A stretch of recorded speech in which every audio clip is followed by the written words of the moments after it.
Bom dia a todos. Estamos aqui em mais uma edição do Zero Summit, o Zero Summit 2021, com o painel Energias Renováveis. E é um prazer ter todos vocês que nos assistem aqui através das nossas redes sociais, através das nossas plataformas digitais. E um prazer ter esse time de campeões aqui conosco, esse time de especialistas que vai dar uma aula para a gente aqui hoje sobre energia renovável. Nós, além das pessoas que estão conosco aqui presencialmente, a gente tem também a participação da Luísa Demoro, que representa a Bloomberg New Energy Finance e que está diretamente de Londres, conectada aqui com o Zero Summit e que vai também participar do painel virtualmente. Eu gostaria aqui, nesse primeiro momento, de passar a palavra para cada um de vocês, para que vocês possam se apresentar para todos os que nos assistem aqui, através das mídias online, e logo em seguida a gente começa o nosso debate. Então, gostaria de passar a palavra para Ana Maria Diniz, que está aqui conosco e que vai se apresentar. Bom dia, é um prazer estar aqui com vocês mais uma vez no Zero Summit. Já participei na primeira edição ano passado também. E eu sou Ana Maria Diniz, sou investidora numa usina de biomassa e que estou exatamente numa transição nesse momento de um projeto de biomassa para um projeto agro, mas que vai compor também provavelmente uma usina solar. Então, vou contar um pouco essa história para vocês já já. Obrigada. Excelente, muito obrigado, Ana, é um prazer tê-la aqui conosco novamente. Gostaria de passar a palavra agora ao Cláudio Ribeiro, que é CEO do Grupo 2W Energia. Bom dia, obrigado. Para mim, eu sou o Cláudio, é um prazer estar aqui nesse evento Zero Summit pela primeira vez. Acho que é um tema muito atual e a gente cumpre um papel social aqui em estar discutindo para onde vamos. O Brasil tem uma oportunidade gigantesca. A 2W está inserida nesse contexto. Nós somos uma plataforma que atua no Mercado Livre com geração renovável. Nesse exato momento, nós estamos investindo em 2 projetos eólicos no Nordeste. São 2 bilhões e 100 de investimento, esses 2 projetos. Mas a gente tem uma função social, que eu digo, ontem nós completamos 1.000 agentes autônomos, eu vou falar um pouco dessa figura, que são propagadores para os pequenos e médios clientes do setor elétrico brasileiro, explicando o que é Mercado Livre, que é para onde vai a tendência no setor no Brasil, os benefícios da energia renovável, a previsibilidade que é possível obter, e tudo que vai vir pela frente no Brasil, o mercado de crédito de carbono, que está em regulamentação na Câmara. O Brasil tem uma oportunidade única de ser o provedor para ajudar o mundo a netar a sua emissão de carbono.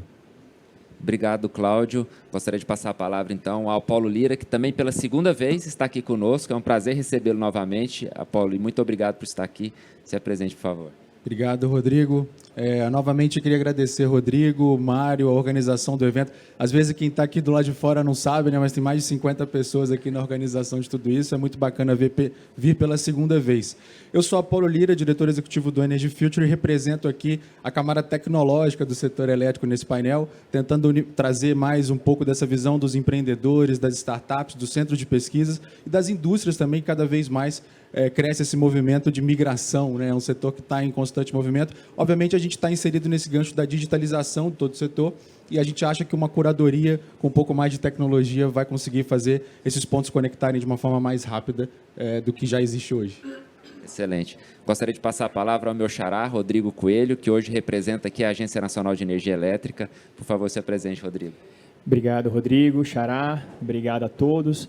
Para a gente da Agência Nacional de Energia Elétrica, é um prazer estar aqui. Meu nome é Rodrigo Coelho. Eu sou chefe de gabinete do diretor-geral. Há 15 anos já estou atuando no setor elétrico e para nós, da agência reguladora, é um prazer estar aqui com todos vocês. A agência tem esse papel de induzir o investimento, de trazer sustentabilidade e segurança nos investimentos do setor. Então, a gente vai falar um pouco aqui sobre os desafios regulatórios para impulsionar as fontes renováveis e uma agenda renovável na matriz elétrica brasileira. Excelente, muito obrigado, Rodrigo. Está aqui conosco também a Roberta Bonomi, da Enel Green Power, que está nos dando a honra de poder participar. Por favor, se apresente, Roberta. Sì, io sono Roberta, è un piacere stare qui. Io rappresento a Enel, che è il maior investidor privado de energia renováveis no mundo. E sou responsável aqui no Brasil, onde somos o maior investidor de energia renováveis no Brasil. Vamos contar um pouco da nossa história de aceleração da transição energética, como é que aconteceu e por quê. Excelente, muito obrigado, Roberta.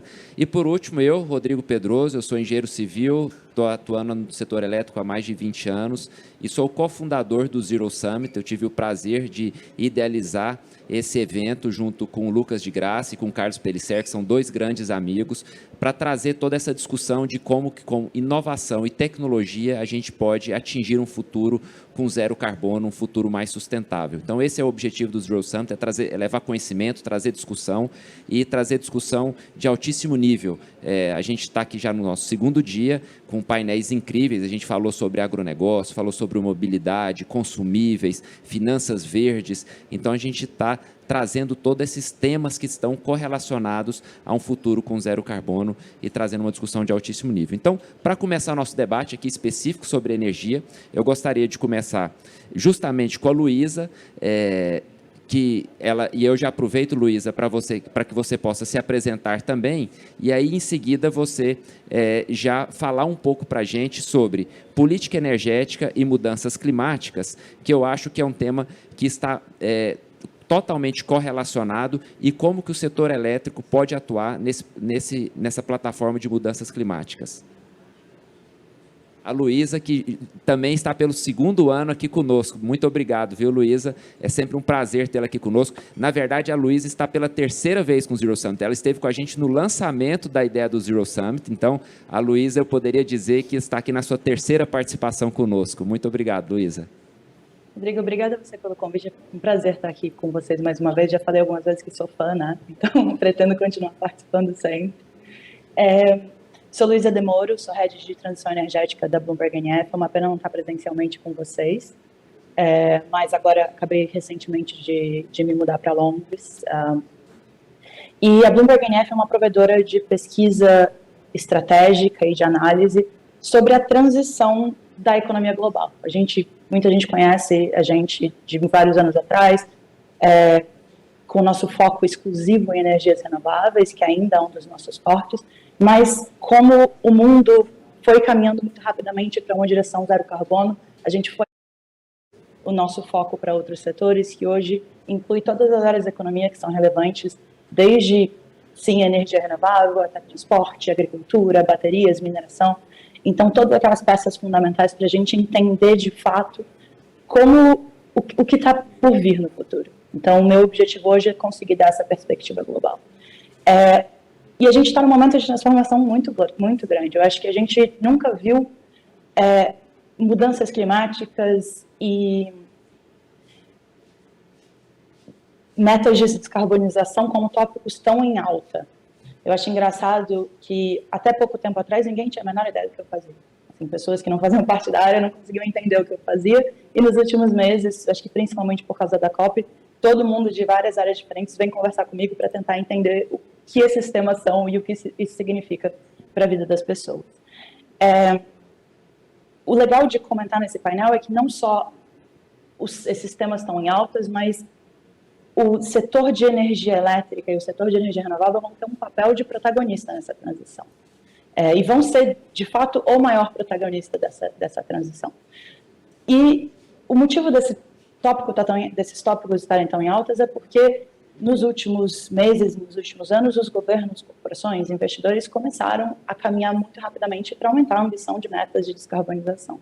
A gente, em BNEF, a gente estima que hoje países ao redor do mundo, que são responsáveis em conjunto por 90% das emissões globais, já têm metas de net zero ou estabelecidas ou estão aprovando essas metas. Então, isso fez com que esses tópicos ficassem muito em alta. E esses 90% são comparados com apenas 1/3 no começo do ano passado. Então, a evolução foi muito rápida. E sobre o setor de energia elétrica, a gente estima que, pensando na próxima década, a gente fala de net zero, a gente fala muito sobre entre agora e 2050.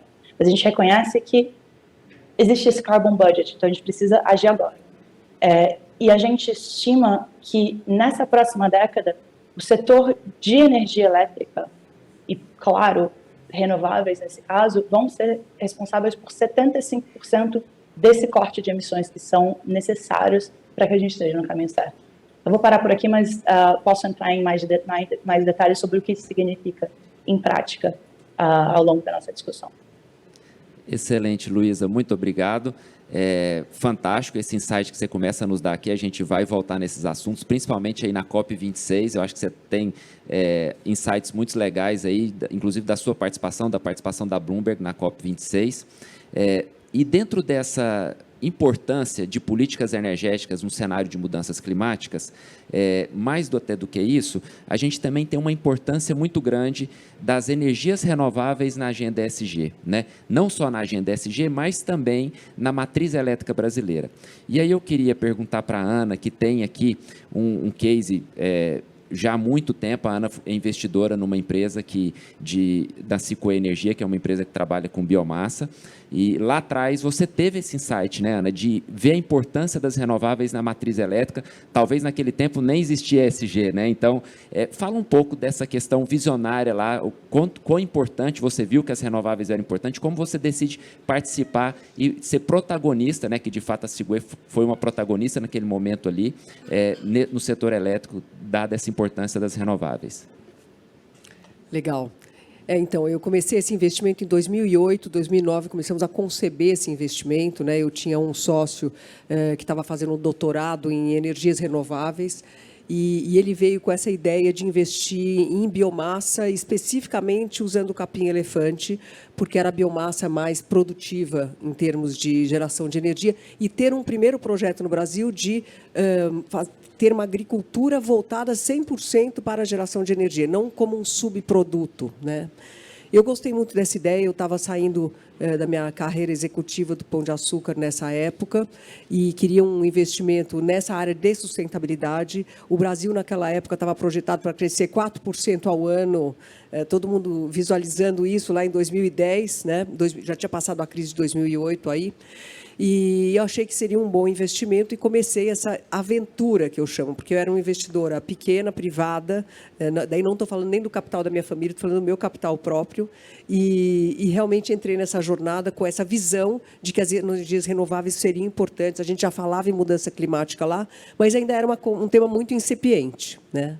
E agora, nesse momento, o Mário me convidou para esse painel de energia. Eu falei, eu não sei se eu tenho que estar no painel de energia ou no painel agro, porque eu estou migrando o meu negócio de produção de energia para atividade agrícola convencional, sustentável também, fazendo agricultura com esse conceito novo de sustentabilidade também, mas por uma... eu falo que é uma miopia dos reguladores, e aqui a gente tem um representante do setor que, enfim, não viu...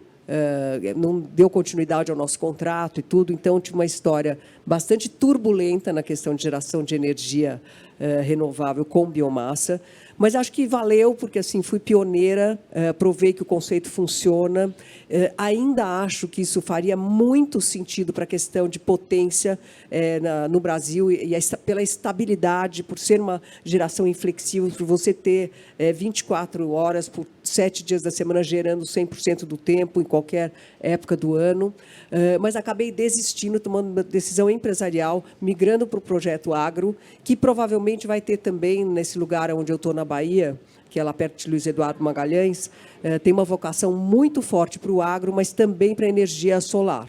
Então, a gente está fazendo a medição do fator de capacidade agora, estamos chegando à conclusão, vai terminar agora em fevereiro, mas a gente já está farejando que teremos um fator de capacidade por mais alto do que 34%, que é bastante grande. E, além de tudo, a gente tem uma conexão dentro da fazenda com espaço para, enfim, para plugar a energia que a gente vai gerar lá. Então, eu posso contar um pouco mais detalhadamente isso numa próxima pergunta, mas estou migrando para solar, então foi uma decisão que empresarialmente fez muito sentido para mim.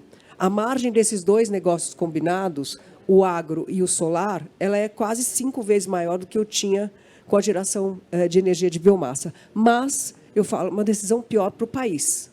Porque, se não houvesse essa miopia dos entes regulatórios em relação à propaganda... A ONS chegou a fazer um estudo de colocar 80 usinas como a nossa, da Sicuê, em diversos pontos do país onde tinha essa questão da vocação agrícola e necessidade de energia constante. E o projeto acabou não indo para frente, então eu tomei uma decisão empresarial muito melhor para mim, pessoa física, mas eu sou uma investidora que penso também no país. Para o país, teria sido melhor continuar aquele projeto. Então, essa é um pouco a provocação que eu queria deixar aqui para, na nossa roda de discussão, falar um pouquinho sobre isso também. Obrigada. Ótimo, excelente. E, sem dúvida, é isso, né? Acho que a gente, todos aqui, estamos pensando sempre num país melhor, num planeta melhor, né? E, nesse sentido, eu queria também que a Roberta compartilhasse com a gente. A Enel, a gente sabe que ela anunciou recentemente, né, mudanças aí no seu portfólio de geração, justamente para poder sair das matrizes sujas, né, as matrizes não limpas e não renováveis, e com decisão de investir cada vez mais e aumentar o seu portfólio de geração em energias renováveis. Então, isso acho que demonstra, mais uma vez, a importância das renováveis nessa agenda ESG e, sobretudo, da matriz elétrica do Brasil e do mundo. Conta um pouquinho para a gente, Ana, qual a visão da Enel e qual a decisão da Enel nesse sentido. Então, é uma história que começa mais ou menos no mesmo ano, 2009, que a gente fez o IPO da parte de renováveis. Fomos tem sido uma das primeiras companhias que decidiu impulsionar o negócio das renováveis. Naquela época se chamavam energias alternativas, era algo muito exótico. E foi uma escolha que foi muito premiada pelo mercado, comparado com outros operadores de energia, que, por ter muita térmica, tentavam defender a posição da térmica. Então, a gente viu que essa transição estava chegando, decidimos investir, e, ao longo do tempo, cada ano aceleramos o passo da transição, falamos assim. Nesse sentido, o ano passado começamos a comunicar um plano de 10 anos, porque quando a gente fala de energia, devemos ter um olhar de longo prazo, não podemos olhar o business plan, normalmente são 3, 5 anos, mas quando a gente fala de transição energética, devemos olhar muito longe. Então, ano passado, começamos a anunciar o nosso plano de triplicar em 10 anos a nossa capacidade renovável. Confirmamos esse objetivo, aumentamos ainda um pouco. Então, hoje estamos com cerca de 50 gigawatts e passamos em 2030 a 150. E este ano, o mês passado, anunciamos que o nosso plano, que era de net zero para 2050, que é mais ou menos a data que todos têm na cabeça, a gente acaba de anunciar que vamos chegar lá em 2040. Então, antecipamos de 10 anos como target e estamos convencidos que vamos conseguir. Falando um pouquinho do Brasil, em 2009 foi quando chegamos no Brasil, porque para crescer nas renováveis, a gente, lá na época, enxergamos no Brasil um país que tinha um potencial enorme por ter recursos de fator de capacidade de solar e de eólica, sobretudo no Nordeste, absolutamente de nível mundial. Eu não sei se as pessoas do Brasil sabem disso, porque quando falo com meus amigos não sabem todos, mas de verdade temos um potencial que é um dos melhores do mundo. E para solar e eólica, devo parabenizar nesse caso a regulação, que foi uma regulação que incentivou muito implantar novos empreendimentos, antes eólicos e depois também solares, quando chegou a tecnologia. Tem um marco regulatório relativamente estável, que é uma segurança jurídica boa, que permite a um empreendedor estrangeiro de escolher o Brasil para investir. E para dar uma ideia do protagonismo, e aqui termino, o ano passado começamos 1,3 gigawatt divididos em 5 projetos, e era 1/3 da capacidade que começamos a construir no mundo, era no Brasil. Então, para dizer que o Brasil, com certeza, é o país, um dos países protagonistas do crescimento das renováveis pelo nosso grupo, que é uma visão claramente global.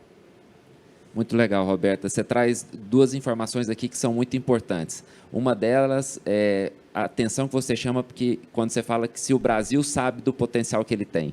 Já eu quero voltar nisso, que eu acho que a gente sofre de um problema de comunicação muito grande, né? O Brasil se comunica muito mal, mas eu quero abordar esse assunto um pouquinho mais lá na frente, quando a gente falar de COP26 ali junto com a Luísa. E dentro de toda essa transformação que a Enel está se propondo, a Ana Maria comentou aqui também que ela está fazendo essa transição ali da biomassa para o solar. A gente sabe, Cláudio, que o setor elétrico está nesse movimento de transição, de modernização, né? E a gente sabe que, como tudo hoje em dia, para se modernizar, para crescer, a gente precisa de escalar. E a maneira que a gente vê escalar é tecnologia. O Cláudio comentou aqui na sua apresentação que vocês têm aqueles projetos dos agentes autônomos, vocês estão muito ligados à tecnologia. A gente tem sempre ouvido falar muito aí dos 3Ds da energia, né? Eu costumo dizer que essa equação matemática, para mim, de D mais D mais D, não é igual a 3Ds, mas é igual a um quarto D. Para quem não sabe, esses 3Ds que a gente se refere são os Ds da descentralização, da digitalização e da democratização da energia, né? Então, eu acho que a gente traz esse quarto D como o grande D, né, que é o D da democratização, ou seja, a gente poder levar esse poder de escolha para o consumidor, levar tecnologia ajudando o consumidor. E como que você vê, Cláudio, nessa transição do setor elétrico, das fontes fósseis, para toda essa agenda ESG, essa agenda de renováveis, a inserção das renováveis massivamente nas matrizes elétricas, a contribuição da tecnologia e da digitalização nesse processo? Bom, Rodrigo, eu ontem até participei de um painel com o Apolo e eu estava falando sobre os 3Ds. Eu acho que o D, que a gente vai avançar muito nos próximos anos, e a 2W está tentando fazer isso, é o D da digitalização. Explico. O D da descarbonização está dado.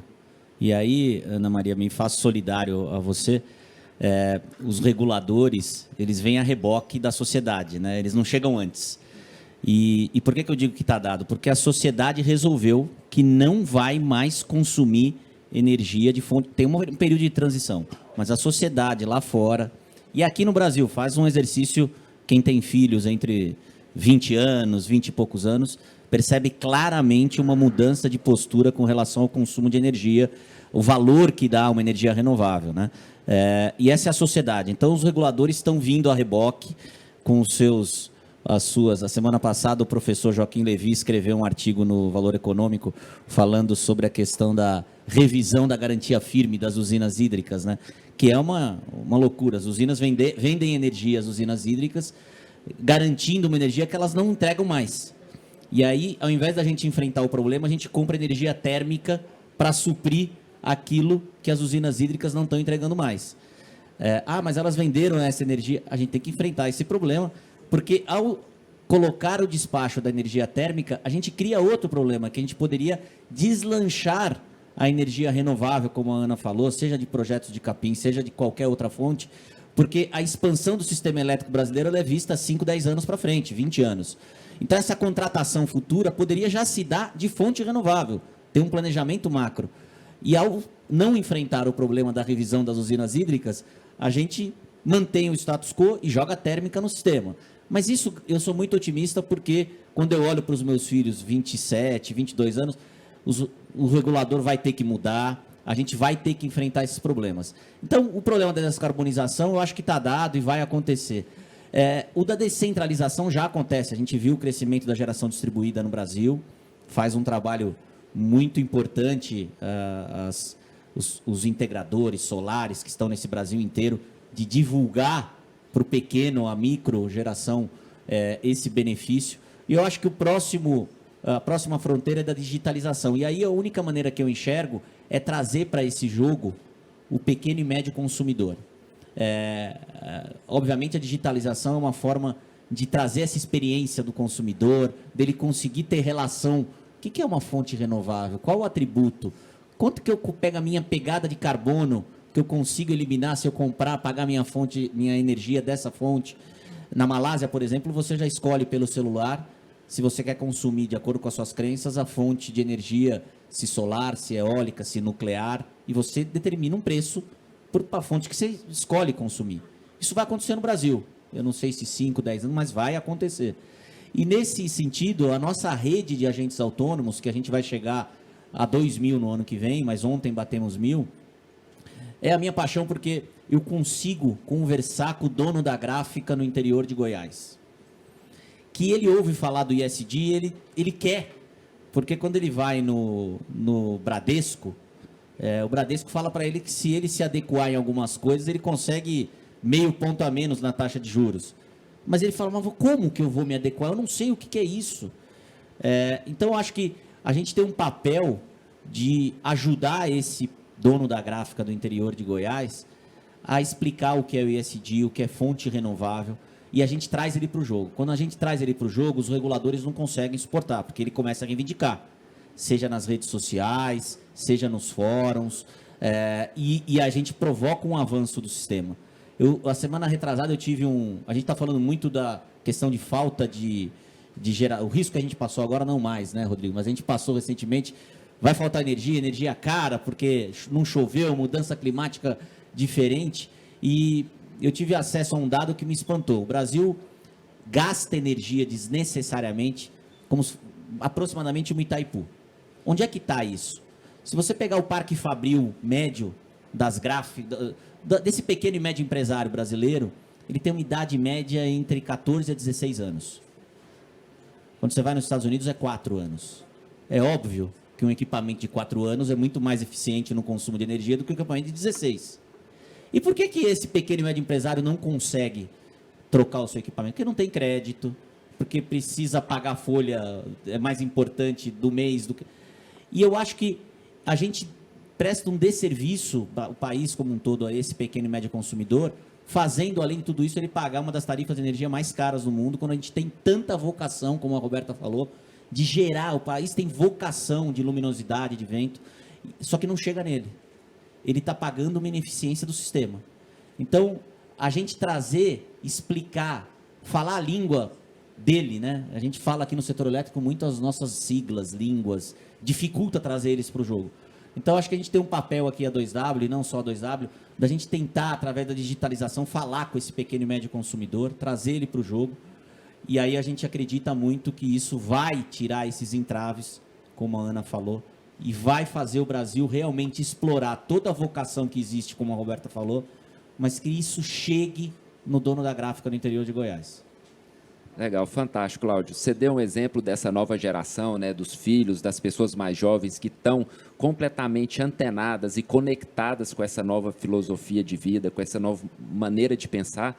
Eu tenho um exemplo aqui, dentro de casa, eu tenho uma filha de 14 anos que está aqui conosco hoje, fez questão de não ir para o colégio e vir para cá porque entende que esse é um conhecimento que ela vai agregar e esse é o estilo de vida dela. Então, também agradecer a minha filha que está aqui presente conosco no evento, a Maria Eduarda, e esse é o exemplo que a gente está vendo dessa nova geração, né? As Maria Eduardas todas que estão aí por todo esse país e que tem essa nova mentalidade. E a tecnologia é fantástica, porque ela consegue não só ajudar no hardware, né, que é modernizar a fábrica do dono da gráfica lá do interior de Goiás, mas também ajudar na comunicação, aculturamento de mercado, né, que é muito importante para que ele tenha para que o consumidor tenha essa informação. E dentro disso a gente sabe que existem programas de pesquisa e desenvolvimento, que inclusive com verbas obrigatórias dentro das companhias de energia, mas que infelizmente isso no passado foi muito mais visto do ponto de vista acadêmico do que do ponto de vista prático, de aplicação prática. E aí eu sou um fã do programa do Apollo, que criou lá o Energy Future, que foi justamente tirar essa pesquisa e desenvolvimento do mundo acadêmico, que não que o mundo acadêmico não seja importante, ele é importante sim, mas a aplicação do mundo acadêmico na prática, e eu acho que o papel do Energy Future é isso, e eu queria um pouco que o Apolo contasse para a gente como estão esses programas de pesquisa e desenvolvimento, tanto os obrigatórios quanto os que as empresas fazem opcionalmente, né, para poder melhorar a questão da inserção das renováveis e da modernização do setor elétrico. Excelente pergunta, Rodrigo. Bom, hoje, como a Energy Future trabalha com diversas utilities, né, então a gente tem ali um cenário onde a gente entende níveis de maturidade. Então, você tem empresas mais maduras, que já tem um corporate venture estruturado, né, que já saiu de uma governança ali de uma grande empresa ali, né, e consegue trabalhar mais a inovação, trabalhar com veículo elétrico, fazer muito mais movimentos alinhados a uma estratégia de maior risco, né, que quando a gente olha uma companhia tradicional do setor elétrico, nem sempre a gente pode falar que é um negócio arriscado, né? É um negócio de longo prazo, então acho que o risco ali é um componente diferente. Mas o fato é que quando a gente está falando de regulação, inovação, o próprio P&D, né, uma inovação ela tem uma linha muito tênue, né, com a disrupção, né? Uma inovação disruptiva ela tem uma linha tênue com essa regulação. Porque ainda não foi feito, não conseguiu, né? Como a gente estava conversando aqui, primeira função aqui do regulador é, olha, tá todo mundo correndo e eu vou atrás aqui também pavimentando aqui a rua. Inclusive, quando a gente fala de P&D ANEEL, né, o que a gente tem hoje de recurso dentro do setor elétrico, chega a mais de 700 milhões de reais por ano, apesar de uma medida provisória que também tentou salvar um pouco da conta Covid com esse tipo de recurso, mas os números são bons, né? A gente tem números aí relevantes para poder mostrar, e principalmente uma mudança recente aí na regulação, numa consulta pública a 069, que é uma que está em discussão. A ANEEL trouxe realmente uma perspectiva muito boa, sabe, para o cenário, para quem desenvolve no setor elétrico, porque já existia uma quantidade de recurso que às vezes era até represada, por falta de saber usar, a própria necessidade ali de uma regra, que existe uma regra para você usar o recurso regulado, só que você tem, obviamente, um corporate venture que é muito mais rápido, né, muito mais audacioso. Então, como é que a regulação ajuda esse processo? A ANEEL, agora, uma das mudanças que estão vindo nessa consulta pública é a própria orientação em cima de uma gestão de portfólio e não uma gestão do projeto. Então, se eu estou investindo em projetos de biomassa, eu vou entender 3, 4 iniciativas, porque uma vai dar certo, 3 vai dar errado. Né? Eu acho que esse tipo de espírito, né, ele está vindo realmente, atrasado ou não, né, não importa, mas ele está vindo. E a gente tem uma comunidade grande, né? Então a gente tem mais hoje de 500 empreendedores dentro da nossa plataforma trabalhando com isso, né? O centro de pesquisa, então a gente tem laboratório de hidrogênio já em Recife, a gente tem o laboratório de inteligência artificial em Campinas. Então, quer dizer, a gente tem uma série de coisas que o setor já vem falando. Rodrigo, você até comentou sobre comunicação, e a gente às vezes comunica mal, né? Então, eu acho que é mostrar um pouco mais os avanços, continuar sendo rápido, né? Mas vale lembrar que a gente está diante de um mundo que muda numa velocidade absurda, né? Então, isso tudo está nesse contexto, né, onde a gente vive com mais de 300 empresas de geração, transmissão e distribuição de energia, são mais de 400 comercializadoras de energia. Você tem ali milhões de consumidores que ainda não conseguem acessar uma energia, né, mais barata, ou com ele tenha poder de decidir o que ele vai fazer. Então, é nesse ambiente de open energy, né, que a gente vive, que a gente acha que a nossa plataforma consegue agregar em termos de entregar uma tecnologia cada vez mais rápida para a empresa, para um centro de pesquisa, para um investidor e para o empreendedor, né, continuar fazendo o deal flow acontecer, e que às vezes no começo do processo a gente vê que ele para, né, ou ele fica numa parte muito acadêmica, não vira negócio. Então, acho que acelerando, colaborando, né, a gente nunca teve tanta colaboração no setor como a gente tem hoje, né? Legal, fantástico, Apolo. Eu acho que é isso aí mesmo, a gente se modernizando, né? Se modernizando lá das empresas. E aí eu vou usar um trocadilho aqui, Xará. Eu não deixei o regulador por último, não foi à toa, foi justamente porque o regulador sempre fica por último. Todos nós fizemos todas as transformações, inserimos renováveis, trouxemos tecnologia, e às vezes a gente também esquece de comunicar isso ao regulador, ou esquece de envolver o regulador em todas essas discussões. Então, o Zero Summit, eu sempre fiz questão que a gente sempre tivesse algum representante do regulador. No ano passado nós tivemos aqui a nível estadual, e esse ano eu fiz questão de convidar a agência, e fico muito honrado com a presença da agência aqui, porque eu acho também que as empresas, o setor privado, tem esse compromisso de também trazer o regulador junto para que ele possa evoluir com o setor. Porque a gente não pode continuar nesse cenário de que o regulador venha a reboque. Porque o regulador não vai entender. E, às vezes, ele vai fazer algo que atrapalhe, não porque ele quis atrapalhar, mas porque ele não entendeu e não participou do processo. Né? Então, o que eu queria que você trouxesse para a gente, qual a visão que vocês têm lá do lado do regulador? A gente contou aqui um pouco qual que é a visão do lado do setor privado, né? Mas eu acho que é muito importante a gente ver e também como que o setor privado pode se interagir mais com o regulador, quais são as iniciativas que existem. O Cláudio comentou aqui da questão da modicidade tarifária, né? Eu digo sempre que energia cara é aquela energia que não se tem. Né? E também, energia mais barata é aquela energia que você não usa. Né? Ele deu o exemplo de quantos parques fabris são antigos, né? E são ineficientes. Então, como que o agente regulador hoje está se posicionando em toda essa mudança, essa modernização do setor elétrico? A gente teve, e aí também se você puder passar um pouquinho sobre os projetos de lei que existem, né? Para quem nos assiste aqui, a gente sabe que começou lá com o marco inicial lá da modernização, o PL 232, como que está hoje também, dá um update para quem nos assiste, de como que a ANEEL está vendo isso e quais as perspectivas disso de fato acontecer. Não, perfeito. Primeiro, eu acho que 1h30 vai ser pouco para a gente. A gente vai ter muito papo para desenvolver aqui. Depois, queria agradecer muito a presença. Eu acho o Cláudio, a Ana Maria colocaram aí, eu acho importante. O regulador está perto, né? O regulador está junto, como o Rodrigo comentou aí. A próxima vez eu vou vir de bermuda também, de camiseta. A gente vem assim num formalismo, porque a gente representa, né, a sociedade, representa o setor público, mas da próxima vez eu vou vir de bermuda, não vou vir nem de calça. Porque assim, a gente tem que estar junto, a gente tem que estar junto com todo mundo. Por quê? O que a gente observa hoje nesse contexto? Né? A gente falou aqui que a gente está vivendo um contexto dentro do setor de energia elétrica e energético no geral, de avanço das tecnologias disruptivas. Né? Então, a gente está vendo aí tecnologias que estão barateando os custos da expansão das eólicas, das solares. Aqui está o exemplo da Enel, por exemplo, que é um grande player na área de energia renovável. A gente está falando de digitalização, o Cláudio colocou aqui, a digitalização, o que ela traz? O que o regulador observa na digitalização? Um protagonismo cada vez maior do consumidor. Ou seja, o consumidor, e é quase que a reboque mesmo, o regulador observa que o consumidor está querendo ser protagonista. Ou seja, o regulador já é um grande gerador com a geração distribuída, ele já participa. Hoje, a geração distribuída, essas gerações nos painéis solares, nas residências e aqueles remotos que a gente chama, já corresponde a 4% da nossa matriz. Em 2010, aliás, em 2012, era 0%. Ninguém fazia esse tipo de geração. Então, a evolução está sendo muito grande. Então, a digitalização está permitindo isso, de alguma forma. O apelo à descarbonização também, de alguma forma. O Cláudio colocou aqui, não é mais... É um fato. Né? E o regulador tem que observar, de alguma forma, isso e pensar, por mais que a nossa matriz elétrica hoje seja uma das matrizes elétricas mais limpas do mundo, nós temos 85% da nossa matriz é limpa. Né? 60%, mais ou menos, 61% é hidráulica. A gente tem 10% hoje que é eólica, sendo que em 2010 era praticamente nada. Então, a eólica hoje já corresponde a 10% da nossa matriz e 92%, 93% é no Nordeste.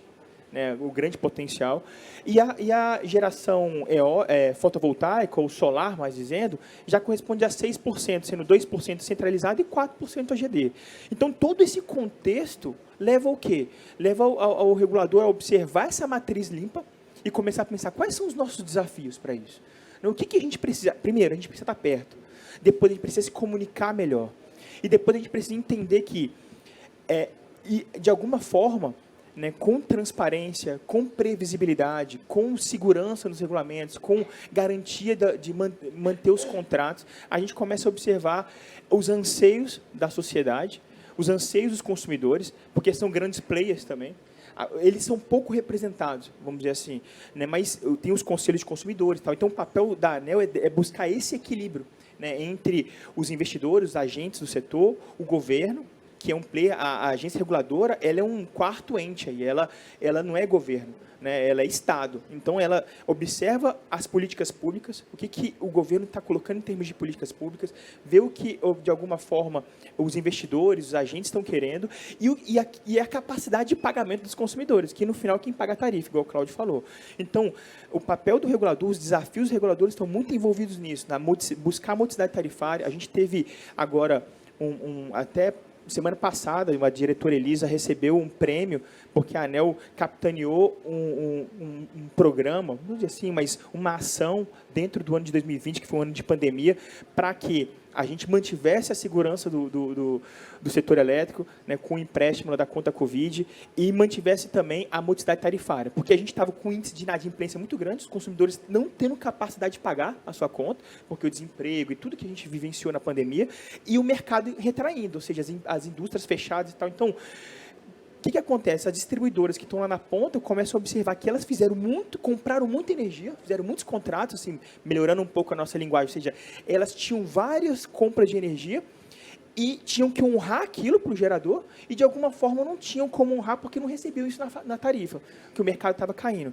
Então, para manter essa segurança, essa estabilidade, o regulador atuou e falou, não, vamos suprir essa inadimplência de alguma forma, buscando aí alguns empréstimos para que fique centralizado na distribuidora e que não repasse essa inadimplência, essas perdas para a cadeia, para os transmissores, para os comercializadores e lá na ponta para os geradores.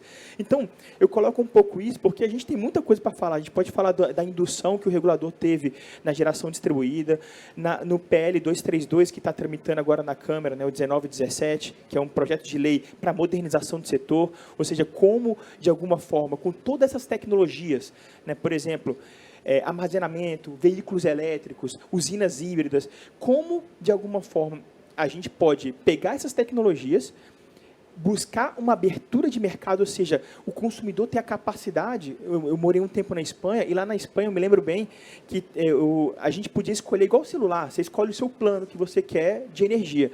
Eu lembro que tinha o Jueves Feliz, por exemplo, a distribuidora que de alguma forma a gente tinha contato, mas que fornecia um leque de opções de comprar energia, e o meu era o Jueves Feliz, eu escolhi. Ou seja, eu não pagava energia toda quinta-feira.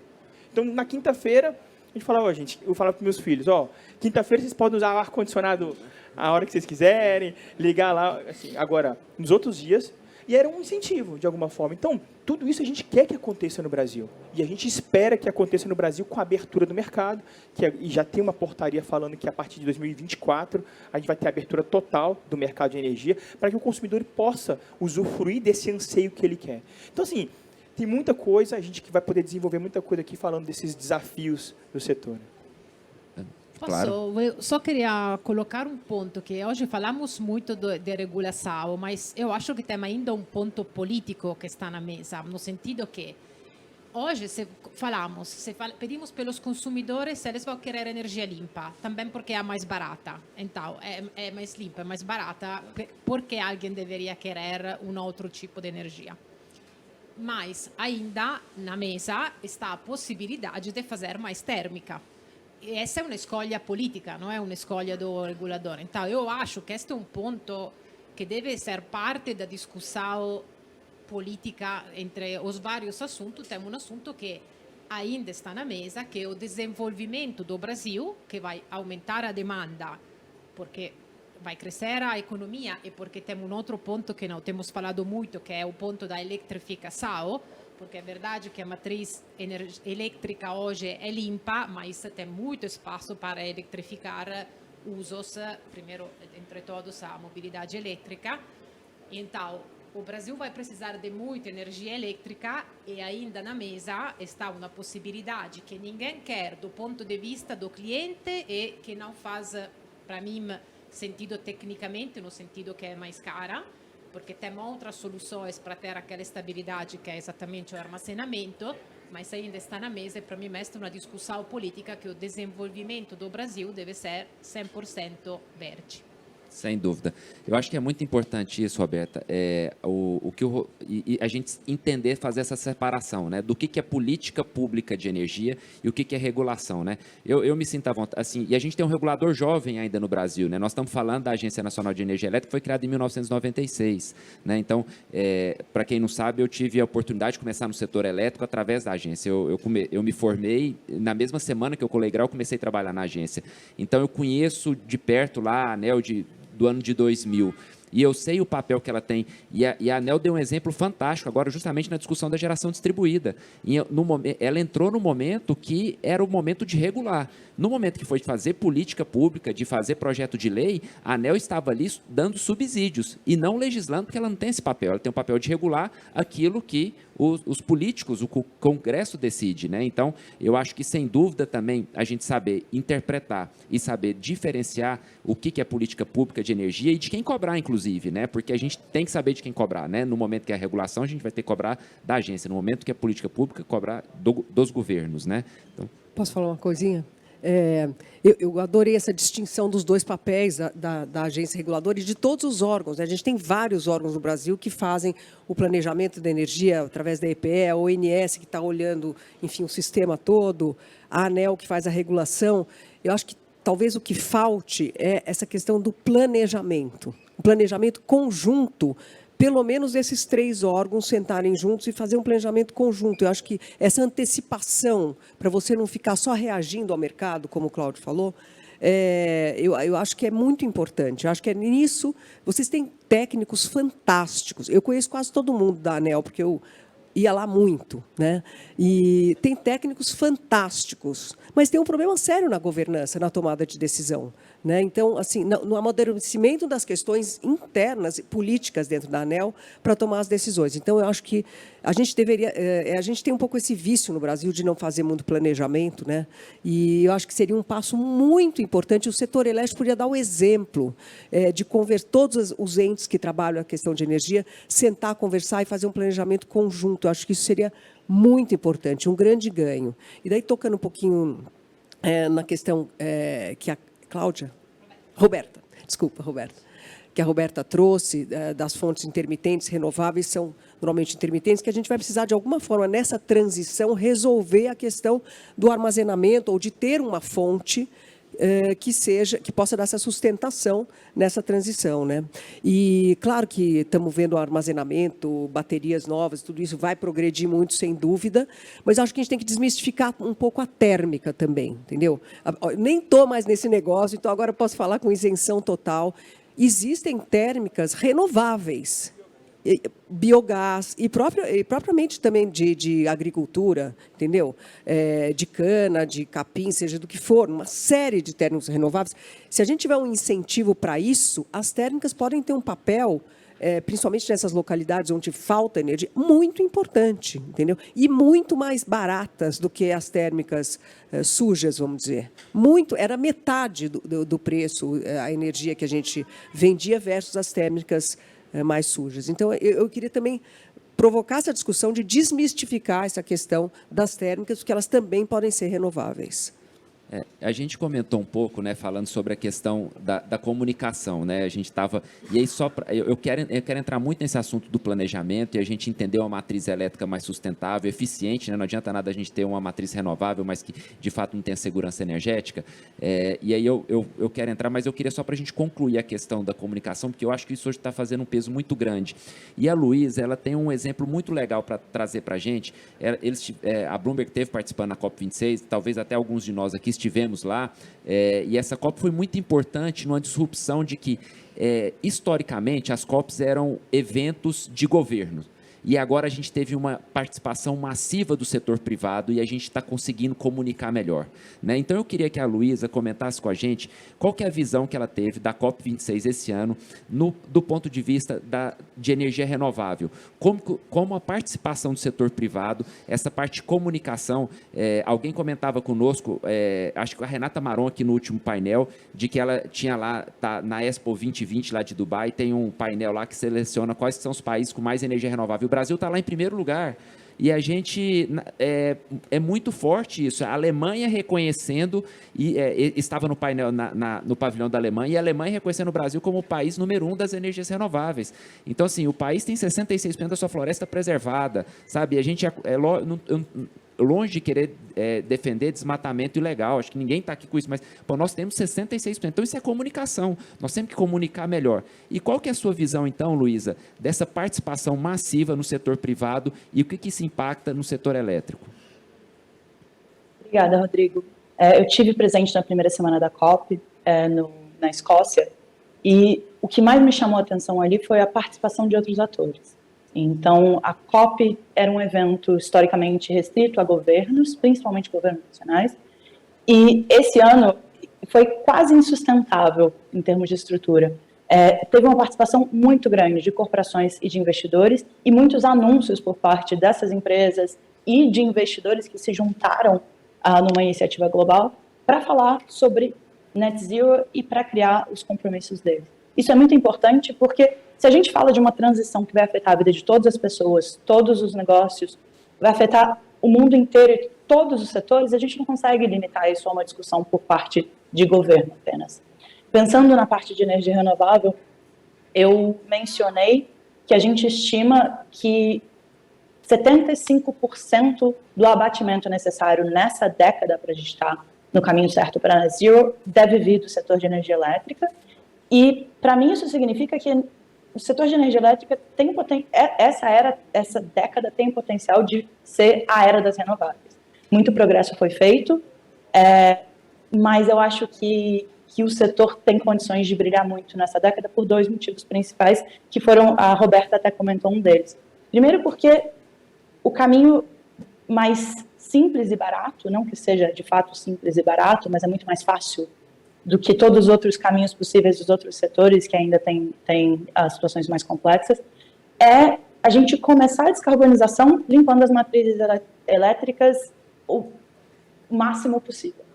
E o segundo caminho, que é o segundo caminho mais simples e menos caro, é eletrificar transporte, na medida do possível, e para países onde isso é relevante, eletrificar a calefação. Então, a gente não está falando só de uma era de renováveis em que a gente continua na lógica atual, que é adicionar nova capacidade para suprir nova demanda. A gente também está falando de um crescimento de demanda por energia elétrica muito grande, porque a gente está falando de eletrificação de outros setores.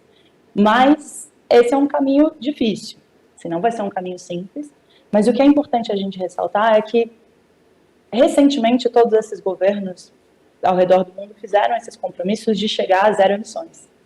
Quando esses governos começarem a fazer o trabalho de sentar e entender quais os passos precisam ser dados, a conclusão lógica é o investimento em renováveis.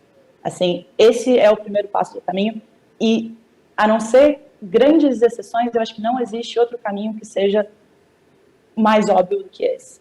Então, eu acho que são passos inevitáveis e cada vez mais os governos vão entender que essa coordenação e a governança vai ser essencial, porque você precisa envolver todas as partes do governo, a todos os níveis de governo, desde as cidades até o governo nacional, e você também precisa envolver outras partes da sociedade, de investidores, corporações e a sociedade civil. Então, esse vai ser um caminho que, mais do que nada, a gente vai jogar junto. Assim, não vai deixar de ser uma conversa exclusiva de governos e de alguns setores. Excelente, gostei muito da frase jogar juntos, né? Tem tudo a ver com o que a gente estava falando aqui, né? E a gente vê esse exemplo do que a gente estava falando, da cooperação setor privado, políticas públicas de energia, entes reguladores, se refletindo a nível global, né? Quando a gente tem numa COP26 o setor privado, não só mais meia dúzia, eu vou usar a sua frase aqui agora, Xará, não meia dúzia de engravatados lá decidindo como que deve ser o futuro do mundo, mas algumas pessoas lá de camiseta levantando a mão e falando, ó, isso não para de pé porque economicamente não é viável ou socialmente não é sustentável, né? Então eu acho que é um exemplo muito bom e uma sinalização, uma esperança, né? A COP traz para a gente uma esperança. Eu acho que a gente muda completamente o paradigma. Eu conversava com a Luísa um pouco, algumas semanas atrás, falando justamente disso. eu costumo acompanhar as COPs. A primeira COP que eu fui foi a COP 15, né, lá em Copenhague. E até esse ano, você falava de COP para as pessoas, no nosso ambiente, as pessoas sabem o que é. Quando você anda 2 quarteirões para lá, ninguém sabia o que era COP. Hoje, muita gente sabe, fruto dessa participação massiva do setor. E dentro disso, eu acho que aqui a gente abordou a questão da comunicação e a Roberta trouxe um ponto importante que eu queria usar, inclusive, a sua experiência, Ana, porque você tem a experiência do investimento do Grupo Pão de Açúcar e que vocês têm ali uma identificação muito grande com o mercado consumidor. O Pão de Açúcar jamais ia colocar leite na gôndola, sendo que a população queria beber água, né? E agora parece que está muito claro que a população quer beber energia renovável. Então, eu queria que você trouxesse um pouco dessa experiência do Grupo Pão de Açúcar, do investimento no varejo para o setor elétrico, dessa decisão. Já está decidido, isso a gente não volta atrás mais. O Cláudio falou também no começo, né? A descarbonização já está decidida, o mercado já decidiu por isso, né? Então, quão difícil é isso, né? E como você vê isso para o futuro, né? Isso vai realmente acontecer? Esse consumidor vai fazer valer a sua vontade ou você acha que ainda existe alguma possibilidade da gente retroceder? Não sei se eu sei fazer essa transposição da gôndola para o negócio de energia, mas o Pão de Açúcar foi uma das primeiras grandes empresas, com a crise do apagão, lá em 2000, 2001, a gente já começou a olhar essa questão da migração para o Mercado Livre. E foi uma das primeiras empresas que aderiu ao Mercado Livre, começou a comprar energia do Mercado Livre, e depois, no fim, acabou até tendo um contrato com a Cicoe. A gente participou lá de um leilão, enfim, num processo de competitivo, e acabamos vendendo Pão de Açúcar durante 5 anos essa energia. Mas eu acho que é irreversível. Eu acho que esse consumidor, sim, quer comprar energia, quer escolher. Eu acho que gostaria de chegar no ponto da Espanha, e esse outro exemplo que o Cláudio citou também, aonde era? Na Malásia, da gente poder escolher, mas eu acho que tem que ter um valor competitivo, né? Porque o bolso do brasileiro está sofrendo muito com essa crise, enfim, vem sofrendo pela falta de crescimento do país também já há alguns anos, que se agravou agora com a crise. Então, assim, se não tiver realmente um valor competitivo, eu acho que a coisa pode não retroceder, mas ser mais lenta, né? Então, a gente precisa conseguir baratear um pouco as fontes renováveis, mas eu acho que elas já estão muito mais acessíveis. Hoje em dia, as renováveis estão muito mais acessíveis. Teve já um decréscimo bastante grande, né? Eu acho que realmente é irreversível. Eu acho que este ponto se tiver alguma dúvida, as renováveis são enormemente mais baratas do que a energia térmica, já falamos, que é térmica a gás. Então, o cliente fica claro que vai escolher, quando vai poder escolher, porque o mercado vai liberalizar, vai escolher energia verde. Agora, o problema é que, pelo sistema brasileiro, como em qualquer país, pode ter uma escolha política de colocar forçatamente energia térmica a gás no sistema. E essa, para mim, deve ser um assunto de discussão política. Na Itália, por exemplo, foi uma grande discussão política. O partido que ganhou era um partido que tinha... Um dos assuntos maiores que ele falava era que eles queriam uma transição energética para a Itália e instalar mais renováveis. Aqui não se está falando muito disso, porque pode ser que ainda é um assunto um pouco técnico, mas a energia limpa é enormemente mais barata do que a térmica. Enormemente. Excelente. Realmente, eu acho que aí a gente tem um divisor de águas, né? Com a preocupação, é lógico que a gente sabe que podem vir aí algumas surpresas políticas, né, legislativas, de que vão retardar esse processo. Acho que a Ana colocou muito bem. Era justamente isso que eu queria escutar, sabe? Eu acho que o nível que nós já chegamos, a gente não consegue mais barrar esse movimento. A gente vai, no máximo, retardar ele em alguns anos. Então, pelo menos essa tranquilidade a gente pode ter, né? E dentro disso, eu queria agora falar um pouco com o Cláudio. A Ana falou do Mercado Livre, do Pão de Açúcar lá em 2001, no apagão. O Rodrigo colocou aqui que 2004 já tem o decreto de que a gente vai ter um mercado completamente liberalizado e a gente vai poder chegar em todas aquelas experiências da Malásia, da Espanha. Eu tenho também uma experiência para compartilhar. A gente tem um sócio norueguês em uma das nossas usinas solares, no Ceará, e que ele me mostra um aplicativo que ele tem no celular que ele vende de dia a energia que ele carregou a bateria do Tesla dele durante a noite na Noruega. Né? Assim, eu costumo dizer, isso não é mundo dos Jetsons, isso acontece no mundo real, 2021, tem gente fazendo isso no mundo. Como é que a gente ainda não está fazendo isso no Brasil, né?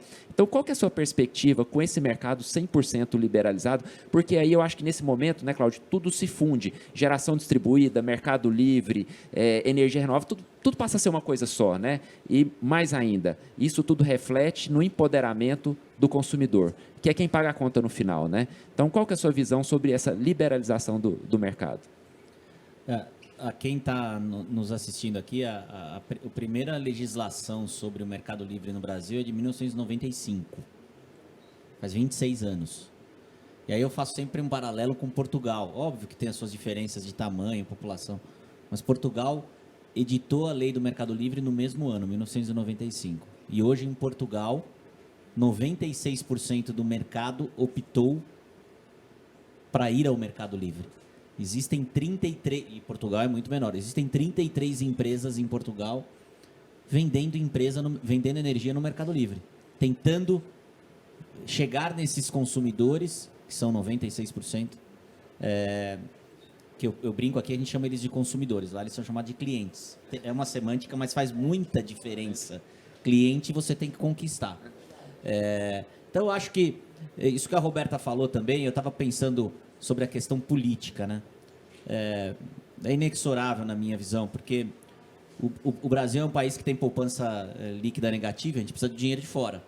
E o dono do dinheiro, tem vários fundos americanos, nórdicos, que colocaram nos seus standards, eu não invisto mais dinheiro em investimentos que não sejam adequados a esses padrões X, Y, Z de energia renovável, é um deles, ESG. Então o dono de dinheiro falou assim, eu não quero mais isso. O consumidor, que é quem paga a conta, falou, também não quero mais. E no meio você tem os governos, que para se perpetuarem precisa desse consumidor. E que graças a Deus a tecnologia permite ele falar, né? O consumidor hoje, através de apps e tal. Então eu acho que essa é uma questão de tempo. E eu acho que talvez o que precise avançar, e eu sou muito otimista nisso, é essa celeridade em dar esse poder, que a gente fala, o empoderamento do consumidor, mas não tem ainda. O Brasil tem 87 milhões de consumidores, só 10 mil estão no Mercado Livre, 11 mil, e consumidor de fato deve ser uns 8 mil. É a disparidade que existe, 87 milhões para 9 mil consumidores estão no Mercado Livre. A gente precisa acelerar isso. Eu acho que tudo o resto vai vir a reboque. Quando o consumidor falar, agora eu escolho, o governo vai se mexer, as decisões vão ser mais racionais. E eu percebo que o Brasil está avançando. Como eu falei, eu tenho muito feedback da ponta, aí, dos 1000 agentes. E eu percebo o quão de desinformação ainda existe. E à medida que eles se informam, eles falam, meu Deus, mas é assim lá fora? Esse exemplo que você deu. O exemplo que o Rodrigo deu. E aí eu linko um pouco com o que a gente falou um pouco de inovação. A gente tem aqui os fundos, assim como tem em telecom, tem no setor de energia, os fundos de inovação, né? Não é daí que vai vir a inovação. Em qualquer setor de um país que se diz capitalista, que se diz liberal, a inovação vem porque eu preciso faturar, porque eu quero você como cliente que está no meu concorrente, eu preciso chegar em você. Então eu vou inovar na maneira de me comunicar, no produto que eu vou oferecer, eu tenho que entender o que você atribui valor e eu vou tentar produzir, porque eu percebo que você atribui valor naquilo. Então a inovação, ela vem a reboque de um consumidor que é livre. Quando você não tem um mercado livre de fato, a inovação ela vem por obrigação, que inclusive ontem eu estava com o Pipitone, diretor-geral da ANEEL, parte desse dinheiro que é para a inovação está sendo usado agora para atenuar os reajustes tarifários provocados pelo despacho das térmicas, porque senão as tarifas ficam muito altas. Então, parte desse dinheiro que deveria ir para a inovação de fato está sendo usado para tentar atenuar, porque senão nós vamos ter reajustes em 2022 de 25%, 30%. Então, está sendo usado para isso. Eu não acredito nisso. Eu até outro dia falei esse slogan que me roubaram, porque eu já usava antes, depois do que usar. Menos Brasília e mais cliente, mais consumidor. A gente precisa disso no Brasil.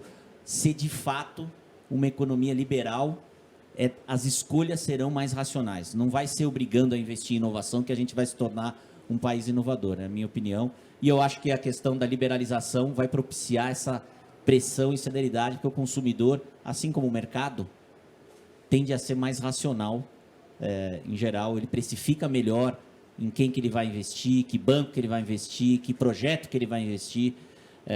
Então, eu acho que a liberalização do mercado, que é inexorável, precisa ser empurrada pela sociedade. A gente precisa falar. Eventos como esse ajudam para a gente poder... Tudo o resto vai vir a reboque disso.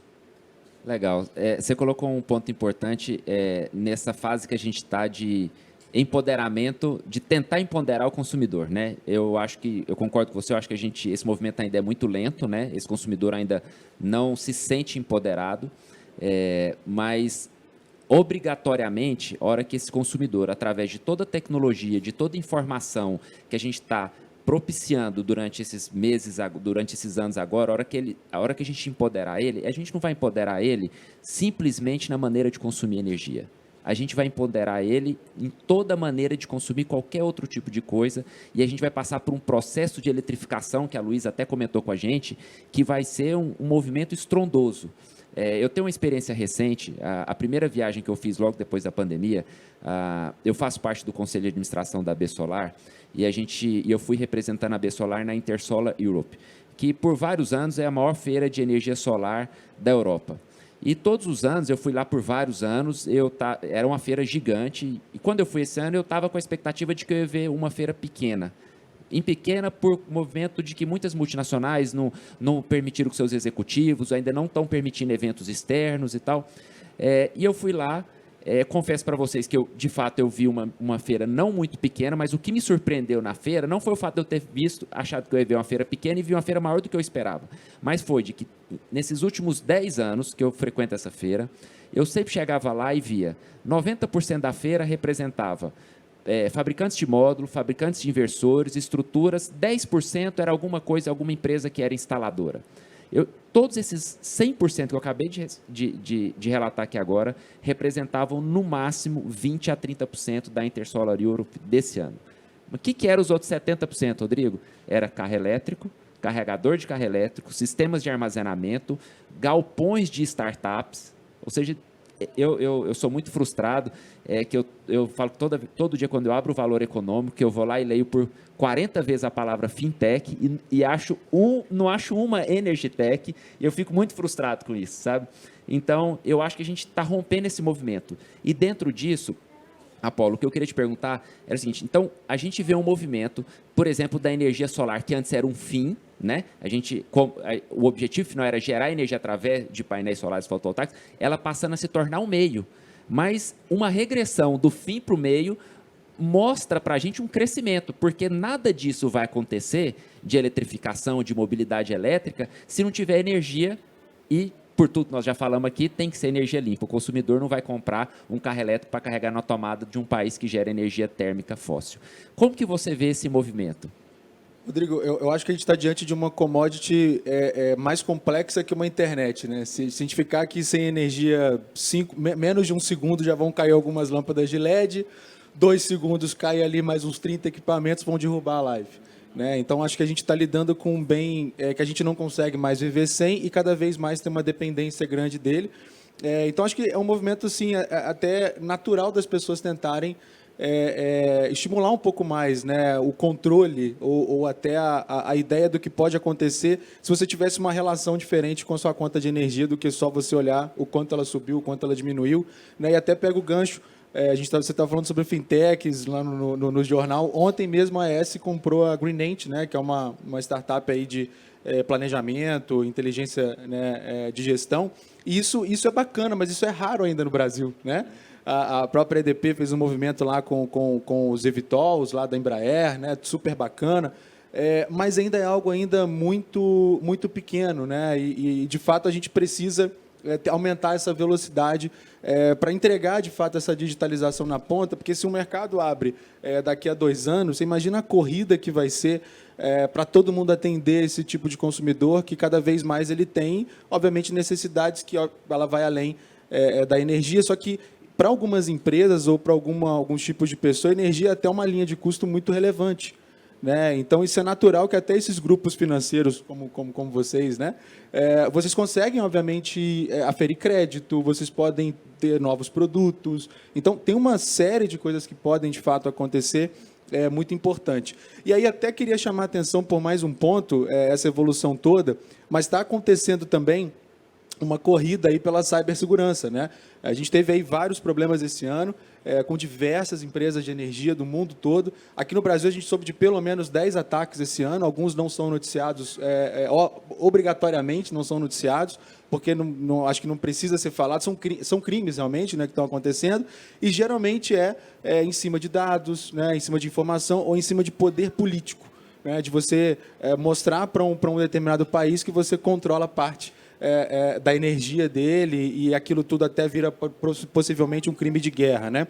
E aí, por conta disso, a gente até começou agora a desenvolver, junto com a Accenture, um Cyber Hub muito parecido com o que eles fizeram com o movimento dos bancos, que também, essa quantidade de fintech também acaba gerando, né, uma quantidade de demandas de tecnologia absurda e de risco. Então, eles conseguiram montar, junto com a Febraban, uma espécie de um hub realmente fechado para o sistema bancário, onde eles consigam conversar, onde eles consigam testar soluções, onde eles consigam fazer ele tem um sandbox ali controlado, né? Então ele faz uma série de testes antes de ser implementado, simulação de ataque, né? O que é muito legal. Então, às vezes, as equipes elas não estão totalmente preparadas para situações que acontecem num setor que, às vezes, ele sofre uma invasão num determinado equipamento ali de uma subestação, do equipamento lá da Mitsubishi, que nada tem a ver com isso, né? Só que você, como responsável gerador, você precisa, obviamente, entregar aquela energia. Então, até mesmo empresas, né, médias ali da cadeia de fornecimento, terceirizadas, elas estão sendo alvo de ataque por conta desse poder. Mas eu acho que, para fechar aqui o raciocínio, né, Rodrigo, eu acho que quanto mais informação a gente tem, quanto mais consumidor a gente tem, mais possibilidades a gente vai ter de ter uma matriz energética melhor ou de ter um produto melhor com relação à energia, né? Então, acho que esse processo ele é natural. Excelente. Bom, Xará, eu queria pegar esse gancho que o Apolo colocou e dessa provocação que eu fiz com ele. A gente vê que a energia ela está correlacionada com uma série de itens. A gente está falando de base de dados que antigamente estavam em servidores, hoje está migrando para a nuvem, os datas vão precisar de mais data centers consomem muita energia, nós estamos falando de criptomoedas estão sendo mineradas em sistemas que consomem muita energia. A gente falou das fintechs, da correlação das fintechs com as energy techs, que necessariamente vai acontecer, e a gente sabe que existe, como que a ANEEL, como que o regulador está vendo essa interação com todos esses reguladores, porque não adianta nada a ANEEL também olhar só do ponto de vista de energia e desconectar da Febraban, por exemplo, ou desconectar do Ministério de Minas. Então, existe uma visão dos reguladores em conjunto, olhar essas coisas que cada vez mais se comunicam? Não, boa pergunta. Tem sim. Por exemplo, no começo do ano passado, quando ainda nem se discutia muito a questão do PIX e tal, a gente fez várias reuniões, porque o Banco Central queria muito que o setor de energia elétrica, junto com o de telecomunicações, inaugurasse essa. Porque a dúvida do Banco Central na época era, será que vai pegar ou não, né, o PIX? Era uma coisa muito incipiente, imaginava-se que sim, porque diminui o custo na transação. Então, a ANEEL foi a pioneira, por exemplo, junto com a Anatel da Telecomunicações, a assinar um acordo de cooperação com o Banco Central para estimular as distribuidoras a aderirem a dois grandes e importantes pontos, né? Primeiro é o PIX e depois ao crédito positivo, né? Ou seja, muitos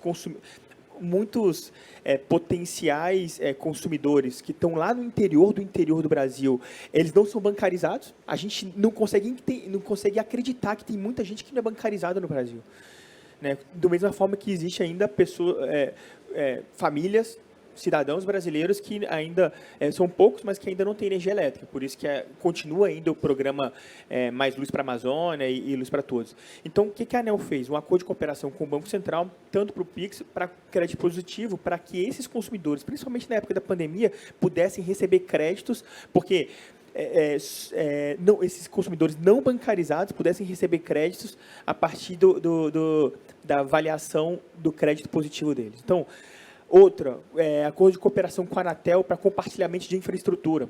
Então, a gente tem uma resolução que trata dessa questão do compartilhamento de infraestrutura, ou seja, o setor de telecomunicações utilizar os postes de energia elétrica para o uso, né, da transmissão de dados. E parte da receita que esses players de telecomunicações aferem por utilizar a infraestrutura do setor elétrico vai para a multiplicidade tarifária, então reverte para a multiplicidade tarifária, ou seja, quem investiu ali naquela infraestrutura foi vamos dizer assim, foi o consumidor de energia elétrica, né? Então, de alguma forma, ele teria que receber parte dessa receita.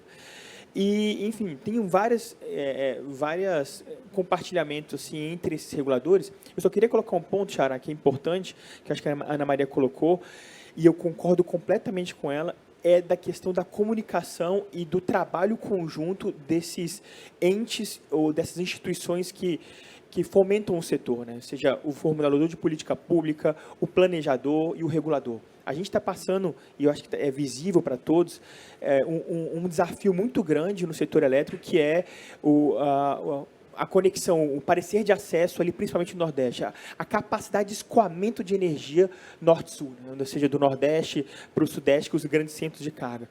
E o que a gente percebe? O desafio grande a gente não tem visto uma expansão da transmissão que acompanhe a expansão da geração. Não tem se olhado para o futuro e visto, poxa, a gente precisa expandir a transmissão, senão a gente não escoa a energia. E isso é um desafio grande, porque se a gente não escoa aquela energia, a gente aumenta a geração no Nordeste e, eventualmente, pode estar aumentando o custo de um vertimento turbinável, por exemplo, de umas grandes usinas no Norte.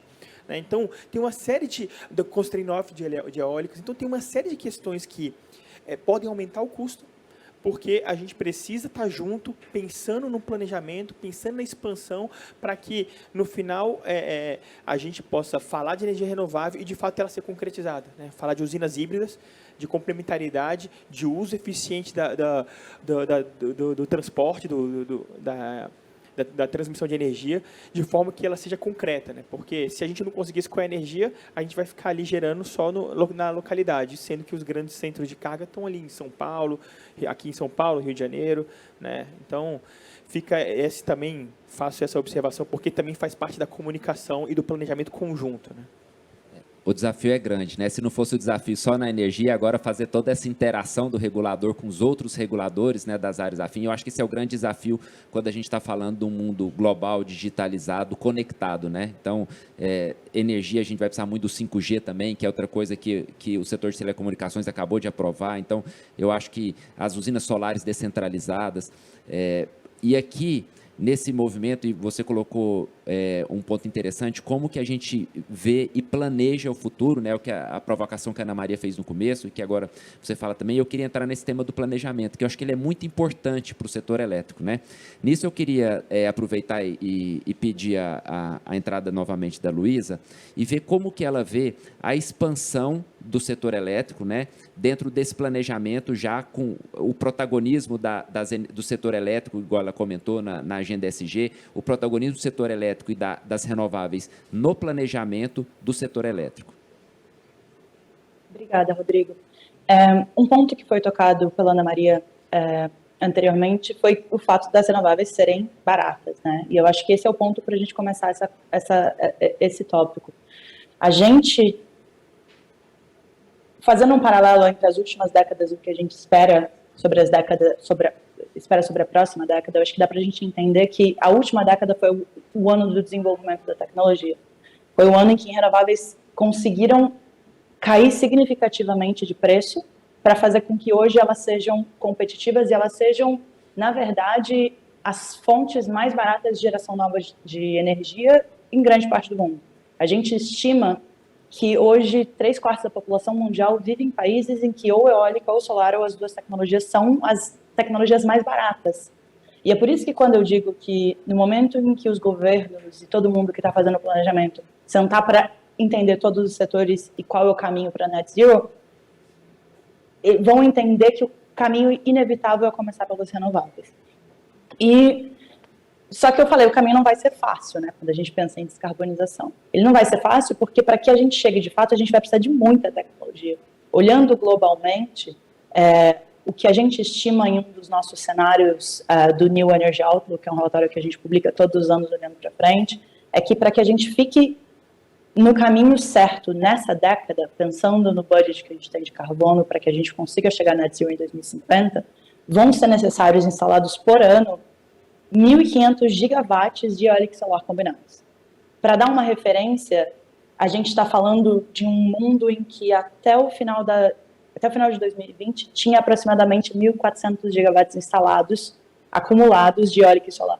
Então a gente está falando que a partir de agora, por ano, o mundo vai ter que instalar mais do que já foi instalado em todos os anos em que essas tecnologias foram desenvolvidas e começaram a ser implementadas. Então, apesar de todo o progresso que a gente fez, a gente está bem no comecinho. E se a gente fizer do jeito certo e se tiver todo mundo comprometido a, de fato, chegar a net zero, a gente vai ver um progresso nunca visto antes das duas tecnologias e, claro, combinado a evolução que vai ser necessária da digitalização de outros setores. Então, só para dar uma ideia do impacto que isso pode ter, a gente está falando, por exemplo, que a gente espera que até 2030 o mundo vai precisar ter mais de 300 milhões de carros elétricos vendidos até lá, ou mais de 30 milhões de carros elétricos vendidos por ano para a gente estar no caminho certo. Até o final de 2020, a gente viu pouco mais de 3 milhões de carros elétricos vendidos ao todo. Então, a gente tem um caminho grande, eu acho que um caminho muito animador pela frente, mas isso vai ter um impacto para todo mundo que faz parte. Então, para todo mundo que está desenvolvendo essas tecnologias, para todo mundo que está fazendo planejamento, para inserir essas tecnologias, como já foi falado, na rede do Brasil e dos outros países do mundo. E antes, só queria fazer um comentário que a gente falou algumas vezes hoje durante o dia.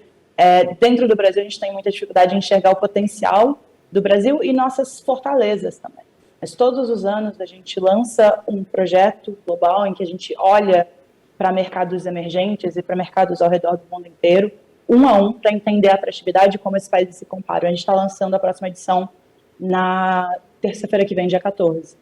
E o Brasil está sempre muito bem posicionado, ele está sempre entre os 10 países mais atrativos entre mercados emergentes para investimento em energia renovável. Então, acho que no momento que a gente passa a olhar, entender que a gente está indo no caminho certo, tem nossos desafios, mas o país não está indo tão mal no setor, a gente começa a entender que eu acho que a gente pode ser também um protagonista dessa transformação e dessa nova economia. Acho que a gente tem muito potencial para isso.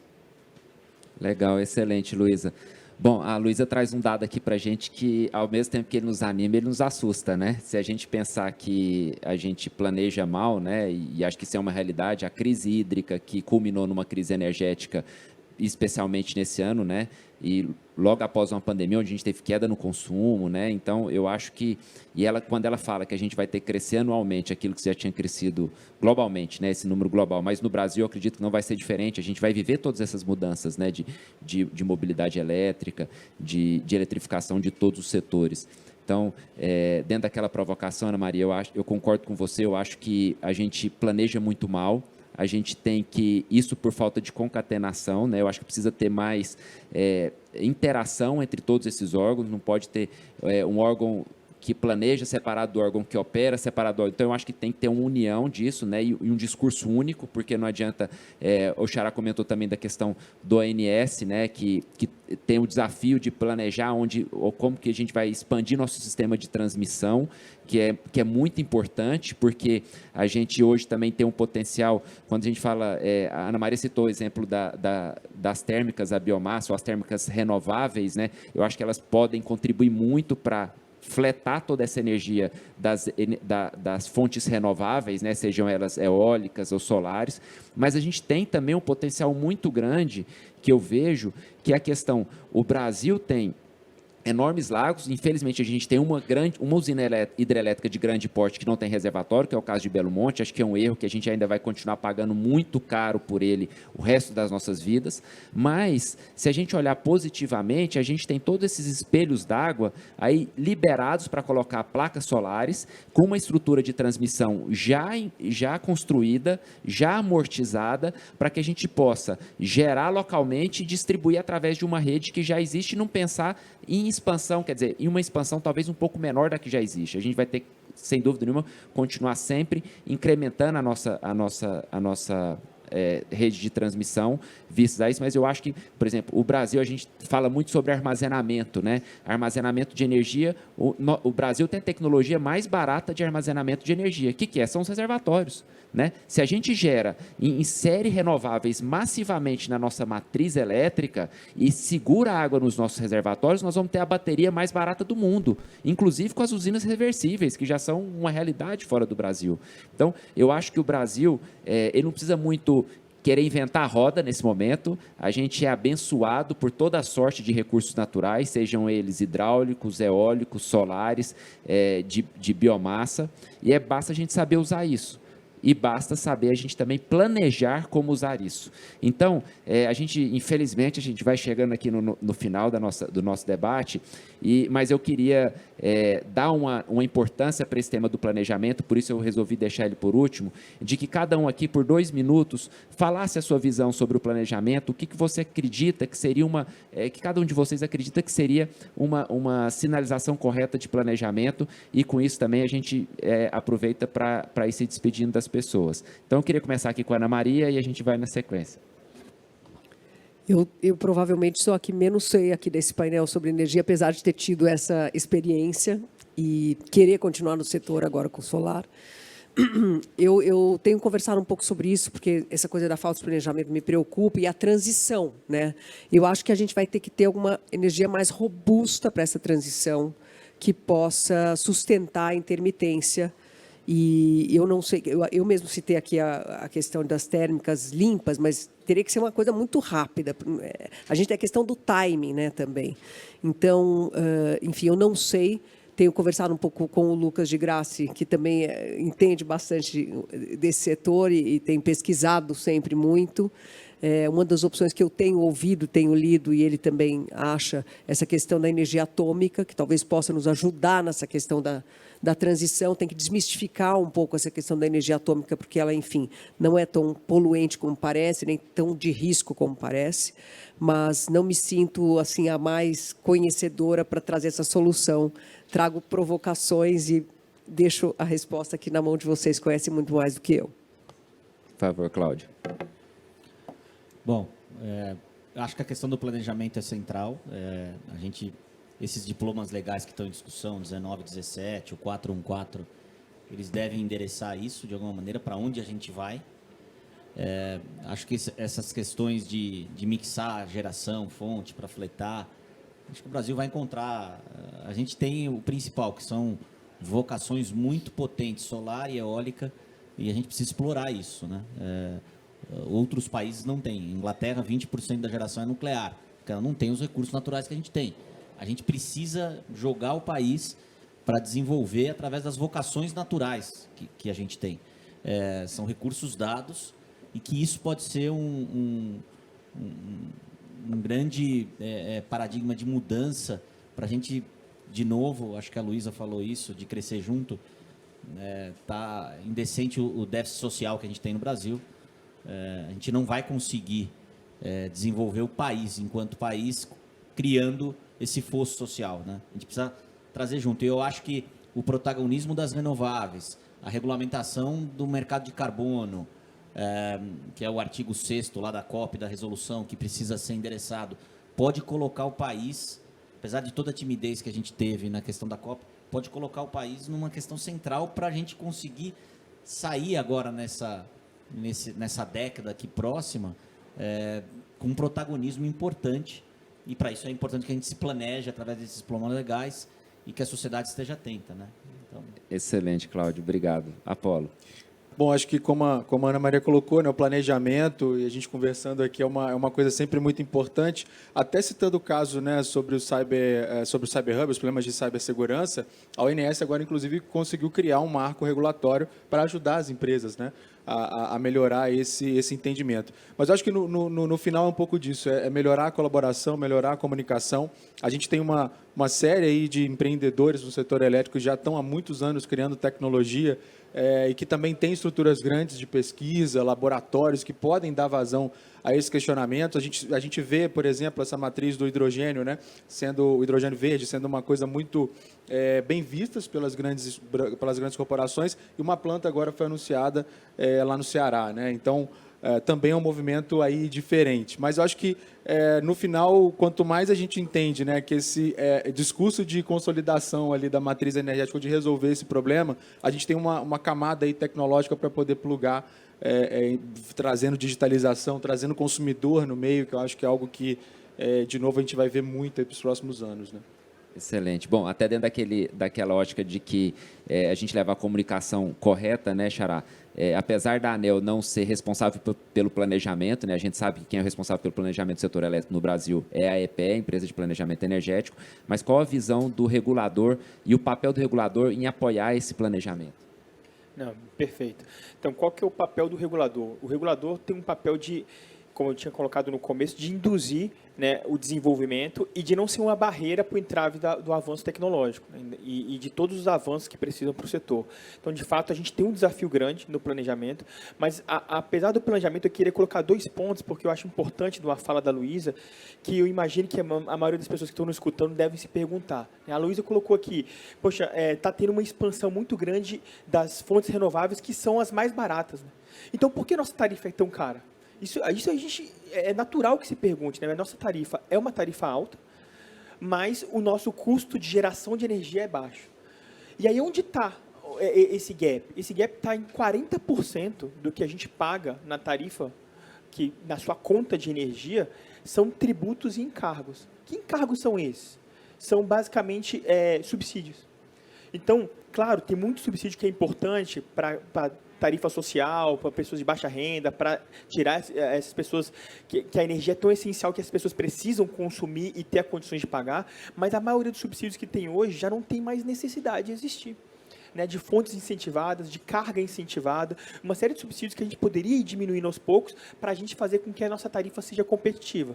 Então, eu preferi colocar esse ponto. A gente falou muito sobre planejamento, mas é importante a gente pensar sempre no planejamento, mas pensar também na capacidade de pagamento, porque no final a indução, é o preço e a tarifa que vai induzir o comportamento e a velocidade com que a gente vai fazer o desenvolvimento no setor elétrico. Excelente. Por favor, Roberta. Então, para mim, hoje, sobre planejamento, devemos ser muito corajosos, porque todo ano, todas as estimativas que fazemos de quanto vai ser rápida esta transição energética aumentam comparado com o ano anterior. Então, este é um trend que está chegando, todos estamos de acordo que está chegando. Acho que agora o ponto eu coloco um ponto de urgência. Nesse sentido, como empreendedor, eu vejo claramente que o tempo é dinheiro. E então, hoje temos, por exemplo, a tecnologia do armazenamento, que é já competitiva. A gente quer que, desde amanhã, temos a neutralidade tecnológica para poder competir com outras fontes, com armazenamento. Os investidores estão prontos.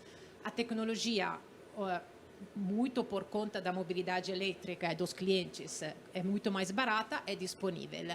A gente precisa de um marco regulatório, de um mercado para poder usar essa energia, porque a gente está convencida que com energias renováveis, mesmo intermitentes, os reservatórios usados de um outro jeito, diferente do que hoje como armazenamento, e armazenamento baterias, temos um sistema que é muito barato, usando as vocações que são o sol, o vento e a terra. Tem muita terra no Brasil, que vocês que não estão na Europa, mas é um valor enorme pelas energias renováveis ter o espaço para fazer, que nos outros países nem sempre tem.